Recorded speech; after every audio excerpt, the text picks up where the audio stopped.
एक वक्त की बात है, बादशाह अकबर अपने दरबारियों के साथ दरबार में मौजूद थे।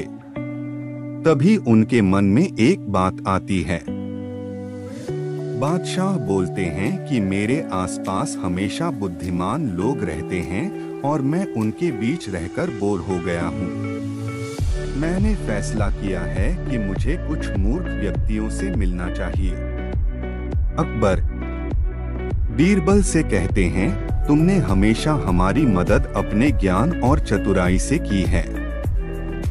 हम चाहते हैं कि इस बार भी तुम ऐसा ही कुछ करो और हमारे लिए 6 मूर्ख व्यक्ति ढूंढ कर लेकर आओ। बीरबल जी जहांपनाह, मैं आपके लिए 6 मूर्ख व्यक्ति जरूर ढूंढ कर लाऊंगा। अकबर, हम आपको 6 मूर्ख व्यक्ति ढूंढने के लिए 30 दिन का समय देते हैं। बीरबल जहांपनाह, मुझे इतने अधिक समय की आवश्यकता नहीं पड़ेगी। अकबर, ठीक है, अगर तुम उससे पहले ही मूर्ख व्यक्ति ले आ सकते हो तो यह अच्छी बात है। इसके बाद बीरबल मूर्ख व्यक्तियों की तलाश में निकल पड़ता है। बीरबल रास्ते में पूरा समय इसी सोच में था कि उसे वो मूर्ख लोग कहाँ मिलेंगे। तभी उसे गधे पर बैठा एक आदमी दिखाई देता है जो सिर पर घास की गठरी रखे हुए था। बीरबल ने तुरंत घोड़ा रोका और उससे उसकी पहचान पूछने लगा। बीरबल, कौन हो तुम और ऐसे गधे पर बैठकर और घास अपने सिर पर लेकर क्यों जा रहे हो?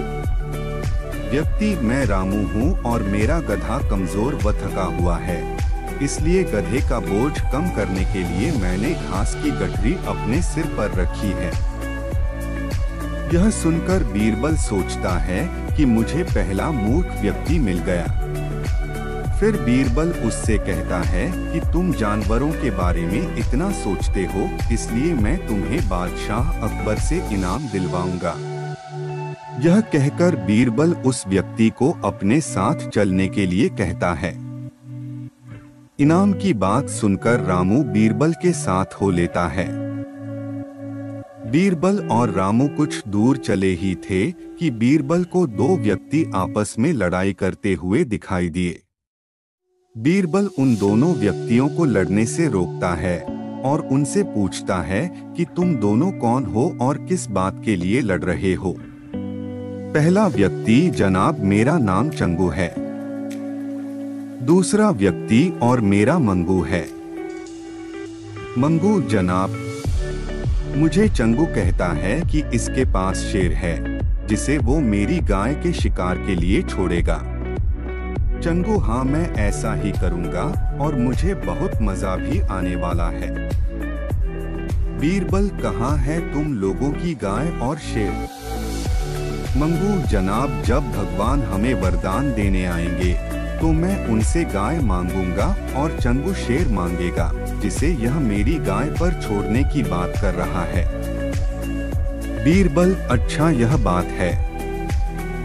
उनकी बातें सुनकर बीरबल समझ गया कि उन्हें 2 और मूर्ख व्यक्ति मिल गए हैं। बीरबल इनाम की बात कहकर उन्हें भी अपने साथ ले लेता है। उन तीनों को लेकर बीरबल अपने घर पहुंचता है और फिर सोचने लगता है कि बाकी के मूर्ख व्यक्ति कहां से ढूंढ कर लाऊं। बीरबल उन तीनों मूर्खों को अपने घर में ही रहने के लिए कहकर बाहर चला जाता है। जब बीरबल और मूर्ख लोगों को ढूंढने के लिए बाहर आता है तो उसे एक व्यक्ति दिखाई देता है जो कुछ ढूंढता रहता है। बीरबल उसके पास जाकर पूछता है कि आप क्या ढूंढ रहे हैं? व्यक्ति, जनाब, मेरी अंगूठी कहीं गिर गई है जिसे मैं काफी समय से खोज रहा हूँ, लेकिन मुझे नहीं मिल रही है। बीरबल, क्या आपको पता है कि अंगूठी कहाँ गिरी थी?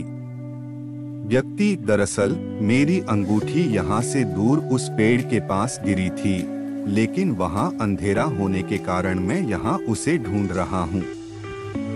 बीरबल, अच्छा, यह बात है। आप कल हमारे साथ बादशाह के दरबार में चलो। मैं बादशाह अकबर से आपको दूसरी अंगूठी देने के लिए कहूँगा।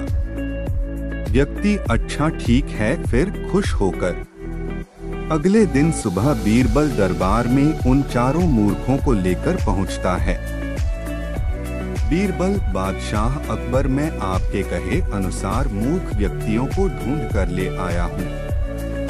अकबर, बीरबल, तुमने तो एक ही दिन में मूर्ख व्यक्ति ढूंढ लिए, क्या हमारे राज्य में मूर्खों की संख्या अधिक है और तुम यकीन के साथ कैसे कह सकते हो कि ये व्यक्ति मूर्ख हैं? बीरबल ने बादशाह से सारी बातें बताई। फिर अकबर कहते हैं कि ये तो केवल 4 ही लोग हैं, बाकी के 2 मूर्ख कहाँ हैं? बीरबल, जहांपनाह, यहाँ पर 6 मूर्ख व्यक्ति हैं। अकबर, यहाँ कहाँ हैं और कौन हैं? हमें भी बताओ। बीरबल, जहांपनाह, एक तो मैं स्वयं हूँ। अकबर, तुम मूर्ख कैसे हुए? बीरबल, मैं इसलिए मूर्ख हूँ क्योंकि मैं इन मूर्खों को खोज कर लाया। अकबर, फिर अकबर हंसने लगता है और कहता है कि मैं समझ गया कि दूसरा मूर्ख कौन है, पर मैं तुमसे सुनना चाहता हूँ। बीरबल, दूसरे आप हैं जहांपनाह, जो आपने मुझे मूर्ख व्यक्तियों को लाने के लिए कहा। बीरबल की बातें सुनकर अकबर उसकी प्रशंसा करने लगते हैं और कहते हैं कि बीरबल के पास हर सवाल का जवाब होता है। इस कहानी से हमें ये सीख मिलती है कि दिमाग और चतुराई से हर मुश्किल काम आसान हो सकता है, लेकिन ऐसे कामों में अपना कीमती समय व्यर्थ नहीं करना चाहिए जिसका कोई मतलब न हो।